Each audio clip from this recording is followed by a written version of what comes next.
Have you ever noticed that every time you try to change your life, something pulls you back into the same destructive habits?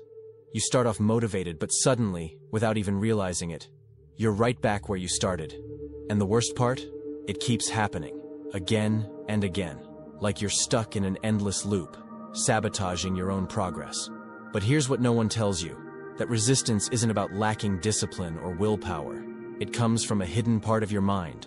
Carl Jung studied this phenomenon deeply and warned, unless you become aware of it, you'll never truly change. But don't worry, the good news is, there is a way out. And in this video, I'm going to show you exactly how to identify and take control of the invisible force that's been destroying your self-discipline, your productivity, and even your relationships. If you're ready to finally break out of this cycle of self-sabotage, watch until the end. Have you ever felt like no matter how hard you try to change, something keeps pulling you back to your old ways? Like there's an invisible force working behind the scenes, blocking your progress? For many people, this isn't just frustrating, it's demoralizing. They feel the desire to change, they try with everything they've got, but something inside them resists. The self-sabotage cycle follows an almost predictable pattern. It all starts with dissatisfaction, whether it's with your body, your productivity, your relationships, or any other area of your life. That dissatisfaction sparks a desire for change, usually paired with a burst of motivation. That's when you decide it's time. You make plans, set goals, commit to new habits. The first few days or weeks feel promising. The sense of control boosts your confidence, and it seems like things are finally falling into place. But then, something shifts. The routine starts to feel heavy. The effort that once felt exciting turns into a burden. Small slips begin to appear, skipping a day at the gym, procrastinating an important task, falling back into habits you thought you'd left behind. Your mind looks for excuses. Today was tough, just this once. But that just this once keeps repeating. And soon enough, without even realizing it, you're right back where you started. The real problem isn't just going back to old habits, it's the emotional toll of that failure. With every setback comes frustration. With frustration comes guilt. And with guilt, discouragement. A feeling of powerlessness takes over, and you start to believe that maybe change just isn't possible. I know exactly what that fight feels like. For years, I was trapped in a never-ending cycle of failed attempts to change. I always had big ambitions. I wanted to be more disciplined, more productive, more focused. I wanted to build something meaningful, to truly transform my life. But no matter how hard I tried, it felt like something was always pulling me backward. The story was always the same. I'd feel dissatisfied, look in the mirror and think, that's it.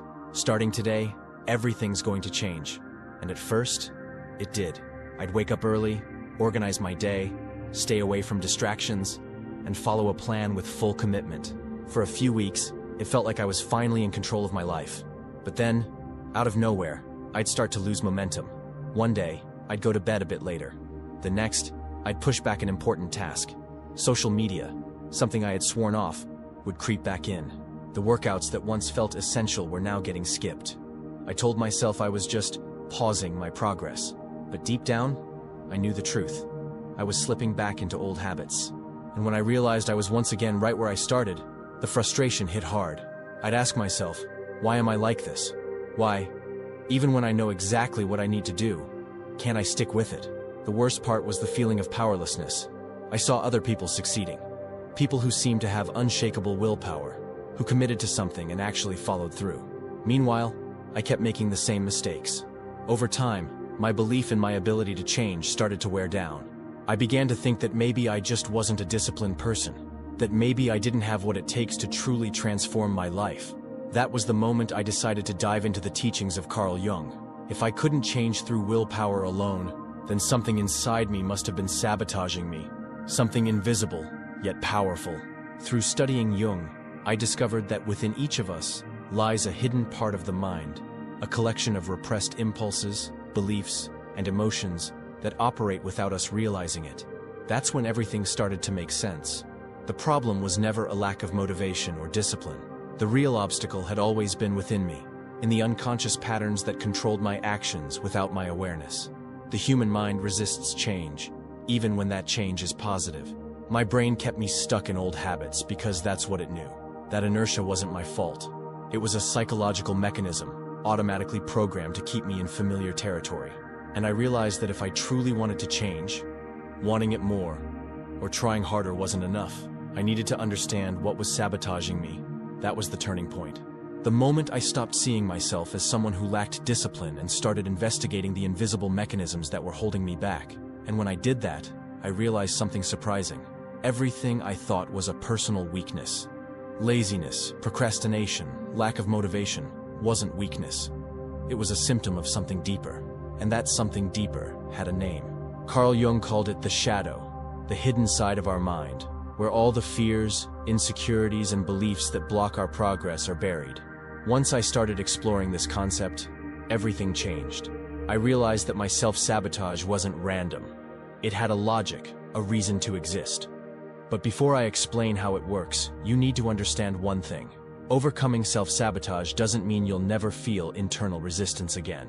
What makes the difference isn't eliminating resistance, but learning how to deal with it.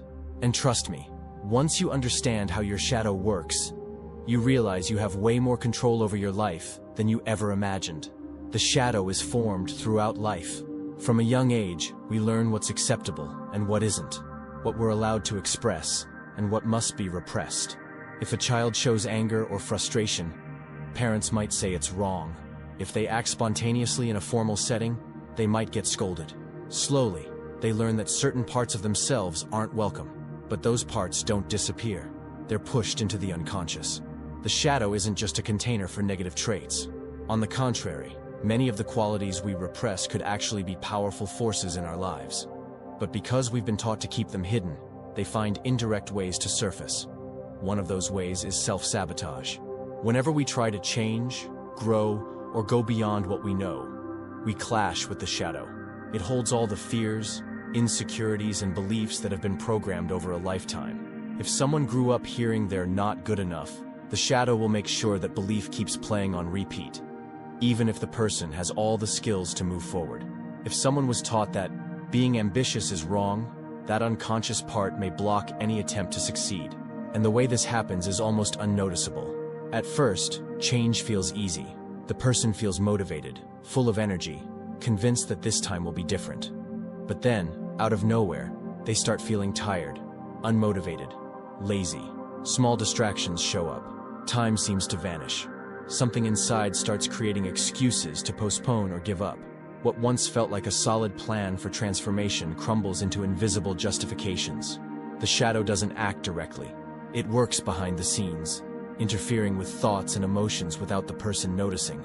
Someone might spend years trying to figure out why they can't stick to a habit, never suspecting that, deep down, there's an unconscious part resisting that change. And that resistance can take many forms. Sometimes it shows up as procrastination, the urge to delay what matters for no clear reason. Other times, it appears as harsh self-criticism, that inner voice saying, "Why even bother?"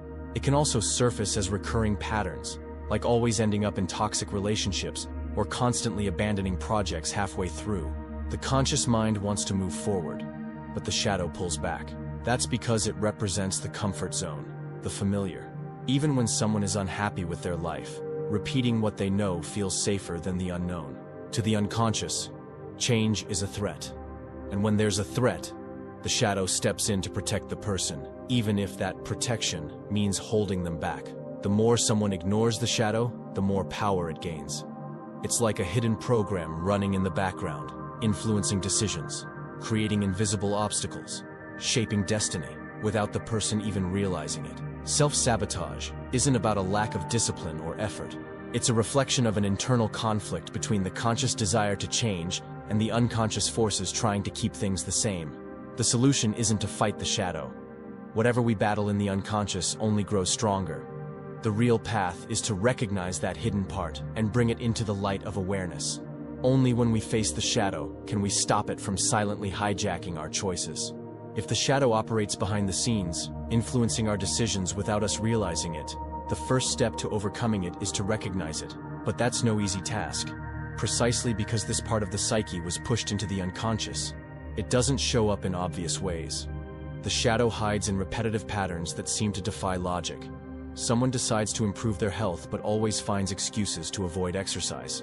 They want to be more productive, but feel blocked every time they try to start an important project. They say they want a healthy relationship, but always end up choosing partners who reinforce old wounds. None of this happens by chance. The unconscious builds defense mechanisms to keep the shadow out of conscious awareness. The problem is that protection comes at a high cost. The person stays trapped in cycles that sabotage their growth. For Jung, bringing the shadow into consciousness requires self-observation. That means noticing when the same problems keep coming up and questioning where they come from. But he wasn't the only thinker to explore this idea. Danish philosopher Søren Kierkegaard, one of the early voices of existentialism, spoke of something similar, which he called unconscious despair. He believed many people live in a state of self-deception, running from the truth about themselves because facing it would be too painful. Kierkegaard argued that true freedom only emerges when a person becomes aware of what's holding them back. And here's the central point. Identifying the shadow takes courage. It's uncomfortable to realize that some of your self-destructive behaviors aren't just about lacking motivation, but are rooted in something deeper. Seeing the shadow means facing fears, frustrations, and beliefs that have been buried for years. This doesn't just mean reflecting on your past. It also means noticing how certain patterns still repeat themselves today. One way to do this is by paying attention to moments of intense emotional reaction. Whenever something triggers a disproportionate discomfort, there's often a repressed part of you trying to surface. Another way is by observing your projections. When you harshly judge or criticize others, many times, what bothers us most in someone else is actually a reflection of something we've rejected in ourselves. If someone gets irritated by people who show confidence, it might be because deep down, they learned that showing confidence was wrong. If they feel envy towards someone who takes risks, it may be because they're unconsciously afraid of taking risks themselves. The shadow doesn't reveal itself directly, but it always leaves clues. Identifying it isn't about self-blame. It's a process of liberation. Imagine you're walking through a long, dark hallway filled with closed doors. Behind each one lies a part of you that's been locked away over the years. Some doors hide repressed anger, others contain talents you never dared to develop, and some hold fears you tried to forget. You've always known those doors were there, but you avoided opening them. The problem is, no matter how much you ignore them, they still influence everything you do. The shadow doesn't disappear just because it's unseen. On the contrary, when left in the dark, it acts on its own, without control or awareness. What Jung proposed wasn't a battle to destroy this hidden part, but the opposite. Open the doors and meet what's inside. To integrate the shadow is to become whole, to reunite the parts of yourself that were once rejected. So, how do you actually do that? The first thing that happens when someone chooses to face their shadow is discomfort. It's like turning on a light in a basement filled with years of clutter. At first, the dust rises and the mess feels overwhelming, but with time, your eyes adjust to the new view. Jung called this process making the unconscious conscious. And that doesn't just mean knowing the shadow exists. It means learning how to talk to it. One of the most effective ways to do that is through reflective writing. Instead of avoiding uncomfortable thoughts, write about them, as if having a conversation with your own mind. Ask yourself, what am I trying to avoid? Why does this bother me so much? What is this part of me trying to tell me? That inner dialogue can reveal a lot about the fears and blocks that drive self-sabotage. But there's another aspect of the shadow that often goes unnoticed. It doesn't just hold what we fear. It also holds what we secretly desire. Often, the things we admire in others and believe are out of reach are actually buried in our own shadow, waiting to be reclaimed. Someone who envies a confident person might actually be suppressing their own desire to express themselves freely. Nietzsche explored this idea when he spoke about the free spirit, someone who allows themselves to be authentic and whole, unafraid of what others might think. For him, the great tragedy of life was that many spend their lives trying to fit into molds imposed by society, while their true essence remains locked away inside them. Integrating the shadow is not just a healing process. It's a process of liberation. When you recognize what you've rejected, you reclaim parts of yourself that hold real power. Repressed anger can become determination. Fear can become caution. A hidden desire can become action. At the end of the day, opening the doors of your mind is an act of courage. There's no growth without facing what you've left behind. But when you do, something powerful happens. You gain the ability to live without fear of yourself. Understanding the shadow is a huge step, but real impact comes from practice. Jung said, One does not become enlightened by imagining figures of light, but by making the darkness conscious. In other words, just recognizing your unconscious patterns isn't enough. You have to actively face them to stop them from sabotaging your life. One technique that helps in this process is gradual exposure. The unconscious mind resists change because it sees the unknown as a threat. The problem is, many people try to change too abruptly, forcing new behaviors and triggering even stronger resistance. The most effective way to deal with this is to introduce small doses of transformation. If the fear of failure is paralyzing, the first step isn't to aim for perfection, but to allow small failures without punishment. If procrastination is the issue, the goal isn't to do everything at once, but to start with just 5 minutes of action. The unconscious needs to get used to change before it can fully accept it. Also, the way we manage our daily habits has a direct impact on our psyche. Self-sabotage often shows up in automatic routines we repeat without even noticing. That's where the concept of habit reversal comes in.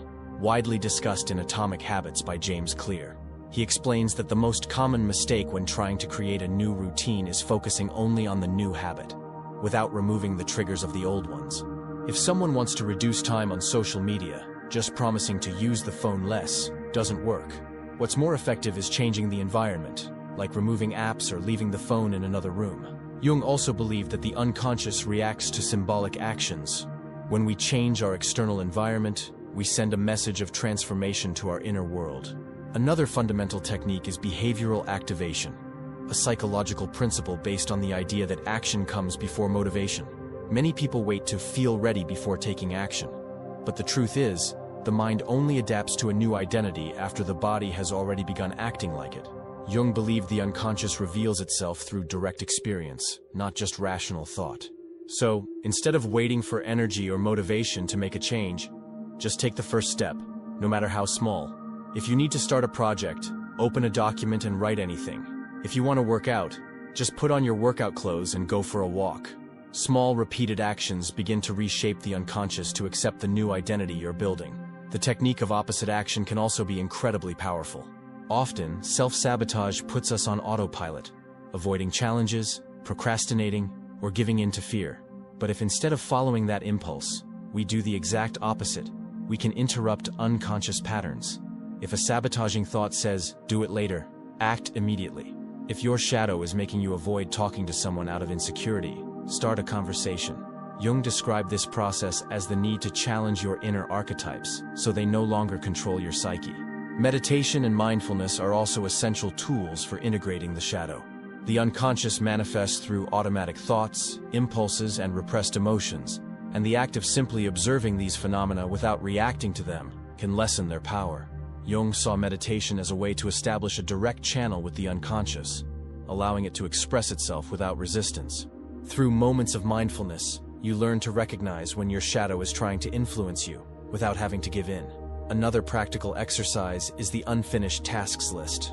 Jung believed the process of individuation, that is, becoming a complete person, involves integrating parts of the psyche that have been fragmented over time. On a more practical level, this fragmentation shows up in the small promises we make to ourselves and never fulfill. Every unfinished task, every abandoned project, represents a small crack in identity. Creating a list of loose ends and tackling them one by one can be a powerful symbolic act of reintegration. While all these techniques can be applied individually, it's important to remember that the unconscious is vast and complex. Jung spent his life studying the human psyche and understood that some patterns are too difficult to face alone.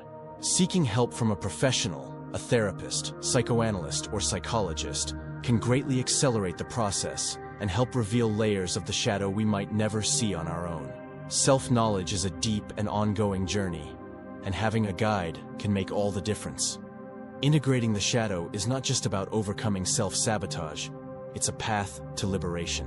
When we learn to recognize our inner resistance and apply effective techniques to overcome it, we stop being prisoners of the unconscious and become the protagonists of our own lives. Changing yourself isn't a one-time event. It's a continuous process. Many people believe that a single moment of epiphany is enough to change everything, as if one decision could rebuild habits, beliefs, and behaviors. But the truth is, real transformation doesn't happen suddenly. It's built slowly, through the daily practice of becoming more conscious. Integrating the shadow isn't the end. It's the beginning. After opening the doors to what was hidden, a new challenge appears. What do you do with that knowledge? It's not enough to identify patterns, recognize flaws, or understand your blocks. The real question is how to turn that awareness into real action. One answer lies in internal coherence. Many people fail to change because there's a conflict between who they want to be and how they actually live. They want to be disciplined but still identify as someone who always procrastinates. They want success but carry beliefs that associate it with something negative. The mind won't accept change when a person's identity is still tied to the past. That's why the first step to lasting transformation is rebuilding identity from the inside out. Instead of just trying to force new habits, the key is to start seeing yourself as someone who already lives those habits. Someone who wants to be more productive, for example, needs to stop thinking, "I'm lazy and need to change," and start acting like the disciplined person they want to become. This principle is supported by many modern philosophers and psychologists, but also has ancient roots. Aristotle said we become what we repeatedly do. For him, excellence wasn't an innate talent, but a habit cultivated every day. In other words, identity isn't fixed, it's shaped by repeated action over time. Real change happens in the small details. In the moment when someone chooses to act differently, even when the mind urges them to go back to the old pattern, each choice reinforces a new version of self. Every small victory, no matter how insignificant it may seem, strengthens the identity of who you're becoming.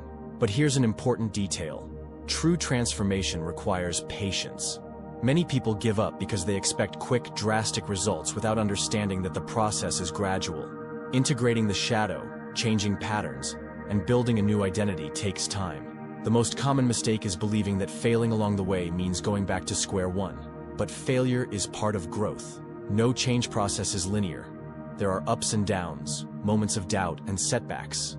What sets apart those who truly change from those who stay stuck in the same cycle isn't the absence of mistakes, but the ability to keep moving forward despite them. In the end, knowing yourself isn't a philosophical luxury. It's a necessity for anyone who wants to live authentically and free from self-sabotage. True transformation doesn't happen when we eliminate our flaws, but when we learn to integrate them, use them, and grow through them. Self-sabotage is a cycle that traps many people in destructive patterns without them even realizing it. We spend our lives trying to change through sheer willpower, but deep down, the real blockage lies within us, in the unconscious forces that shape our actions. Carl Jung showed us that what we don't acknowledge within ourselves continues to control us. Only when we become aware of our resistance and confront the shadow can we regain control over our own lives. If you've made it this far, it means you've already taken an important step on the path of self-awareness. Understanding your shadow, identifying self-sabotaging patterns, and applying practical exercises to reprogram your mind can completely transform the way you approach challenges and change. It not only improves your discipline and focus, but also brings a true sense of freedom, because you stop fighting against yourself and start using your own psyche in your favor. Real change happens when you act. No technique works unless you put it into practice. So choose one of the exercises discussed in this video and start today. It can be a small tweak in your routine, a shift in your environment, or a new conscious habit. What matters is starting. Now I want to hear from you. What was the biggest insight you had from this video? Comment below. I'm ready to face my shadow if you watched until the end. That way, I'll know you're part of the select group of people committed to their self-awareness and transformation. If this video helped you, don't forget to subscribe to the channel, turn on notifications, and leave a like. That not only helps me keep creating content like this, but also ensures you won't miss upcoming videos on self-awareness, psychology, and personal growth. See you in the next video.